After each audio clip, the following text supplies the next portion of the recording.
is built on nothing less than Jesus' blood and righteousness. I dare not trust the sweetest frame, but wholly lean on Jesus' name. On Christ the solid rock I stand, all other ground is sinking sand. All other ground is sinking sand.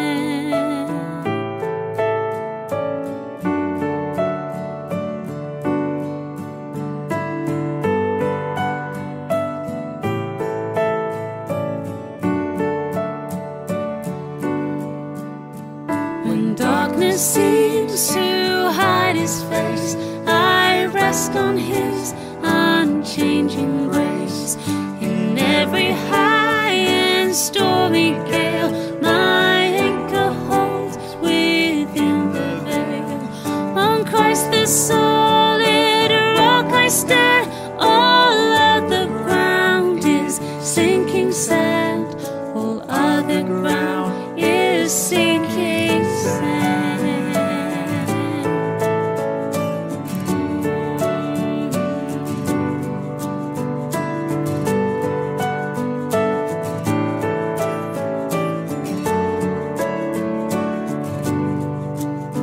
His oath, his covenant, his blood support me in the whelming flood. When all around my soul gives way, he that is all my hope and stay. On Christ the solid rock I stand, all other ground is sinking sand. All other ground is sinking sand.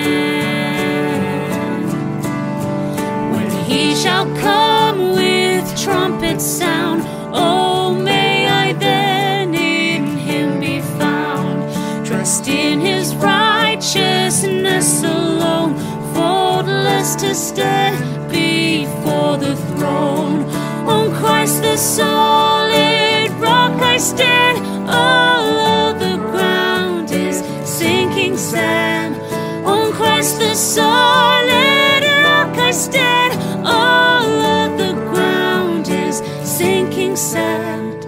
All other ground is sinking sand. On Christ I stand.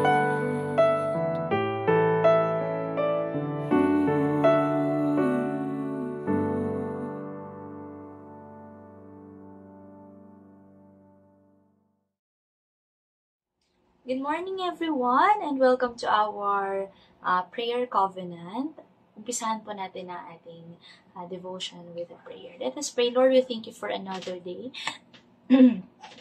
Salamat for your grace. Thank you for another day na ma-experience ka namin at magiging blessing kami sa ibang tao. And Lord, I pray that may your Holy Spirit be with us sa aming pagbubulay-bulay. I pray na ikaw ang maging sentro ng lahat ng aming pag-uusapan ngayong umaga.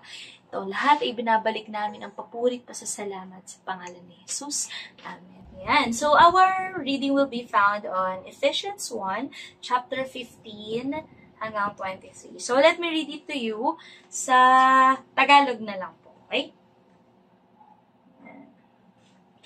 Sabi po dito, kaya nga, ako ay nagpapasalamat para sa inyo nang marinig ko ang inyong pananampalataya sa Panginoong Hesus at ang pag-ibig ninyo sa lahat ng mga banal. Dahil dito, patuloy din akong nagpapasalamat para sa inyo at binabanggit ko kayo sa aking mga panalangin. Dumadalangin ako sa Diyos ng ating Panginoong Hesukristo, ang Ama ng kaluwalhatian, na ipagkaloob niya sa inyo ang espiritu ng karunungan at kapahayagan sa kaalaman sa Kanya. Idinadalangin kong maliwanagan ang mata ng inyong isipan upang malaman ninyo kung ano ang pag-asa ng Kanyang pagtawag at kung ano ang yaman ng kaluwalhatian na Kanyang pamanas sa mga banal.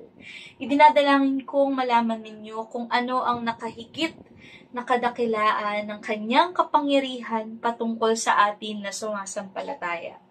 Ayon sa paggawa ng lawak ng kadakilaan ng Kanyang kapangyarihan, sa pamamagitan ng kapangyarihang ito, binuhay niya si Kristo mula sa patay at siya ay Kanyang pinaupo sa bahaging kanan ng Kanyang kamay sa kalangitan. Doon siya ay higit nakakataas sa bawat pamunuan at kapamahalaan at kapangyarihan at paghahari at sa bawat pangalang ipinapangalan. Ito ay hindi lamang sa kapanahunang ito kundi sa darating pa. At ang lahat na maging ulo ng lahat-lahat ng mga bagay para sa iglesia. Ang iglesia ang Kanyang katawan, ang kapuspusan niya na pumupuno sa lahat-lahat. Ang title po ng aking devotion for today is The Power of Experiencing Christ. Nung una po, ang talagang title niya is The Power of Knowing Christ. Pero habang nagdidig deeper po tayo sa ating binasa kanina, okay. Magkaiba po pala ang knowing and experiencing. They are two different things. Kaya yung bigyan ko ng example. Mother Teresa. I am sure kilala mo si Mother Teresa, di ba? Yung ministry niya sa mga poor, kung paano siya tumulong, ganito, ganyan. So, isa siya sa mga icon na of all times ay kilalang kilala ng hindi lang ng dating generation, kundi yung generation ngayon ay kilala din siya. Pero, sabihin natin kilala natin siya, pero alam mo ba kung ano yung paborito niyang pagkain or ano yung ayaw gawin ni Mother Teresa, yung mga likes and dislikes niya? Maybe hindi. Pero pag-usapan natin yung mother mo talaga, si Mama. I am sure, alam mo yung paboritong pagkain ni Mama, paboritong kulay ni Mama, ano yung paboritong linyahan ni Mama, di ba? Ano yung mga bagay na ayaw ni Mama. So, ano ang pinagkaiba ni Mother Teresa dun sa sarili nating nanay? Diba? Ano bang pinagkaiba ng knowing someone and experiencing someone?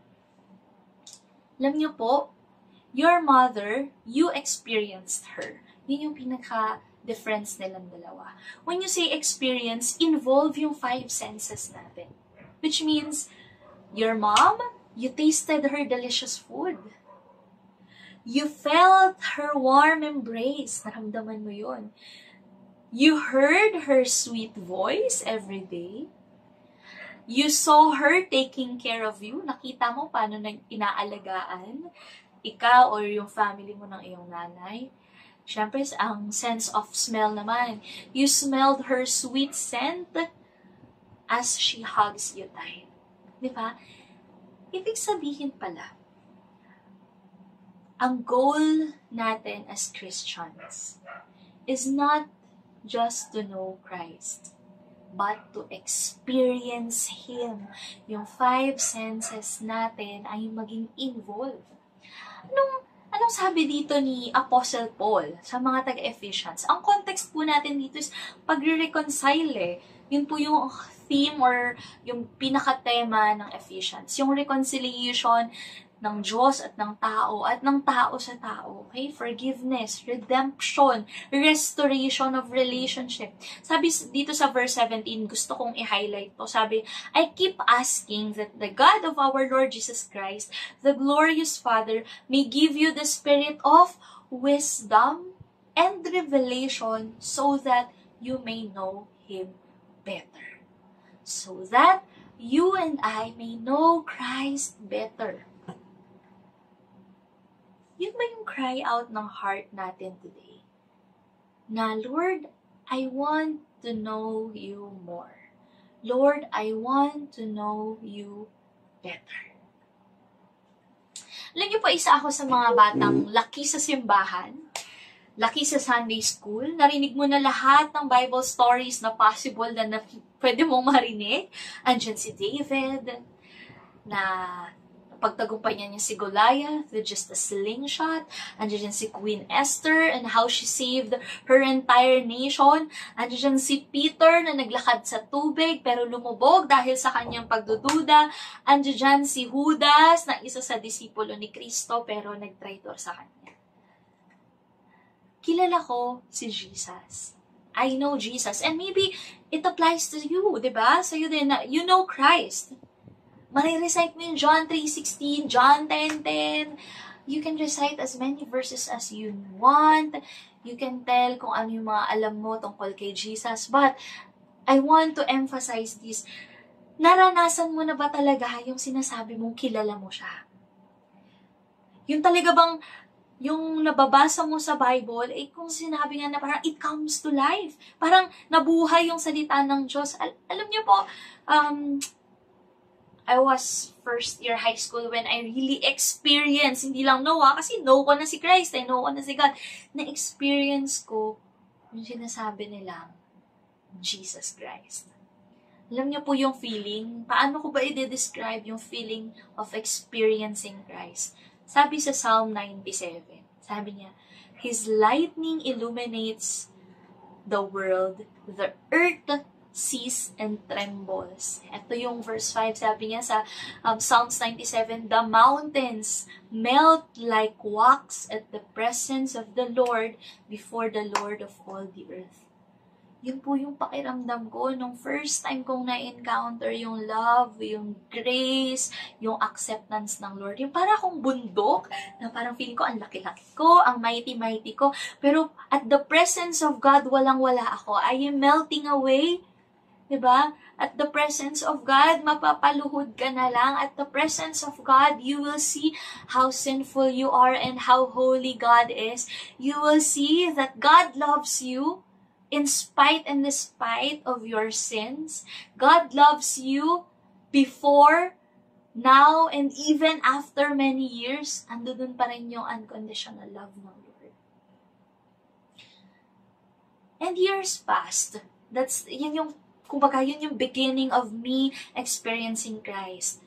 Pero lumipas yung mga panahon, di ba? Like seasons ng earth. Dumaan tayo sa mga seasons like summer, winter, di ba? Parang nanlamig tayo sa Lord. And my dad suddenly died. Namatay yung papa ko. I feel numb. I feel very vulnerable. I tried to distract myself. And maybe because of the pain, I hid from God. Diba? Parang si Adam and Eve lang. I hid from God. Natago ako sa Lord as if talaga makakapagtago tayo sa Lord. 4 na taon lumipas, nakipag-battle ako sa same old problems ko. Wrong relationships, chasing the wrong people, doing the wrong things, living the life of sin. And after all these years, I thought my sin was too great. That I was too dirty, I was sinful, undeserving. Akala ko susuko na yung Lord. But you know what? Sabi nga sa verse, diba? Where sin abounds, grace also abounds. Sa mga part ng buhay mo na weak ka, ando dun yung grasya ng Lord, pasasapatin ka. God was silently working behind the scenes for my redemption.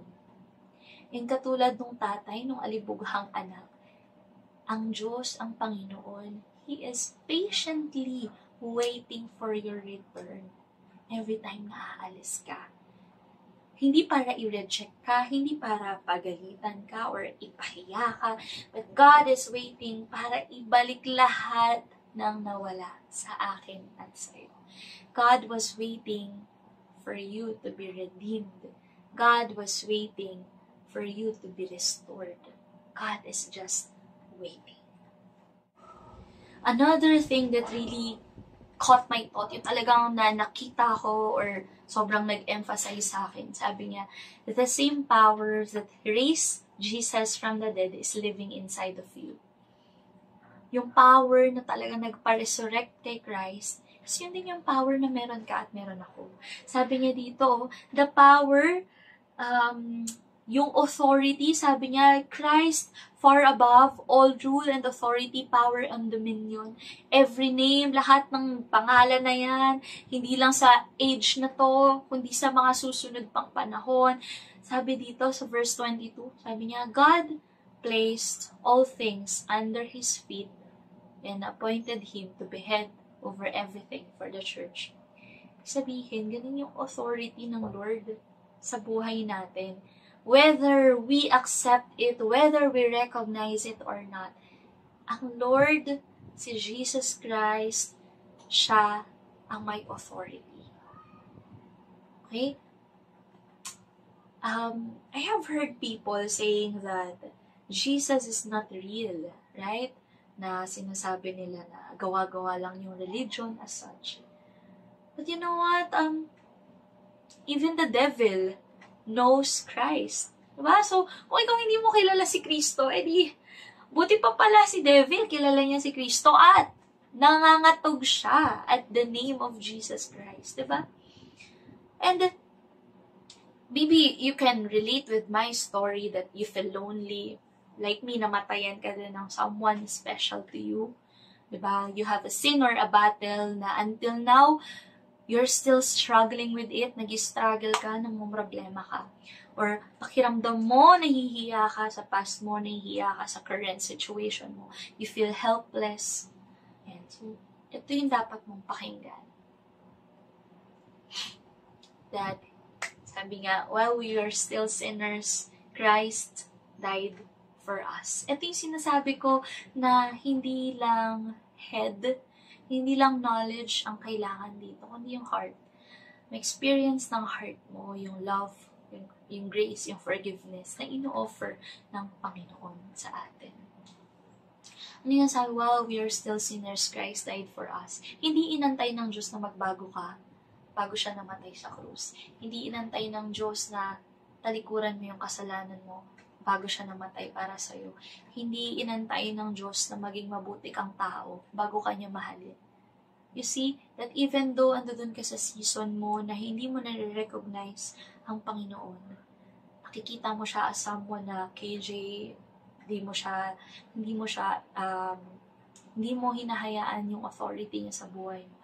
Still, andun yung pagmamahal ng Lord. Andun yung sacrifice ng Lord. And I want to end with this from Philippians 3 verse 8 to 10. Sabi dito sa Magandang Balita, Biblia, sabi niya, oo, itunuturing kong walang kabuluhan. Walang kabuluhan. I count it all as loss, sabi nga sa English. Ang lahat ng bagay bilang kapalit ng lalong mahalaga. Ano yung lalong mahalaga na to para kay Apostle Paul? Ang pagkakilala kay Kristo Jesus na aking Panginoon. Church, my prayer for you today is that you will not just know God, di mo lang basta kilala o alam ang pangalan ni Jesus, kundi maranasan mo yun sa buhay mo. In whatever areas ng buhay mo, sa physical man yan, you need healing, mental man yan, you need peace, sa financial yan, you're in a crisis, you need God's supply, God's provision, sa relationship man yan, that you need Christ to intervene. I believe na ang Lord, hindi siya nauubusan ng ways para makilala mo siya. The Lord is always there, willing to reach out to us. The Lord is always there, waiting for us to come home. So let us pray, Lord. We praise you and we thank you for this day. Ikaw ang nakakaalam, Panginoon. Prayers ng mga puso makikinig ngayon. And ang tayong dasal ko, Lord God, maranasan ka nila. That they will taste the goodness of God. Sinasabi ng Panginoon. That they will experience you. They will see, Panginoon, kung paano ka nag-work sa buhay nila. They will hear your small, still voice inside their hearts, Panginoon, guiding them, encouraging them. And I pray, God, today, hindi lang kami makakilala sa iyo. That we will be able to experience you, to know you, and to make you known to other people na mapakilala ka rin namin sa ibang tao. Na maranasan din naman ng ibang tao yung naranasan namin grasya at pag-ibig na nagmula sa iyo. Maraming salamat, Lord, and we continue to surrender all our worries, our problems, difficulties, Panginoon, yung struggles namin. We lay it down at your throne sa paanan mo, Panginoon. Kasi alam namin, over everything, you have the authority. We give you back all the glory, the praise, and the honor. We love you, Jesus. In Christ's name.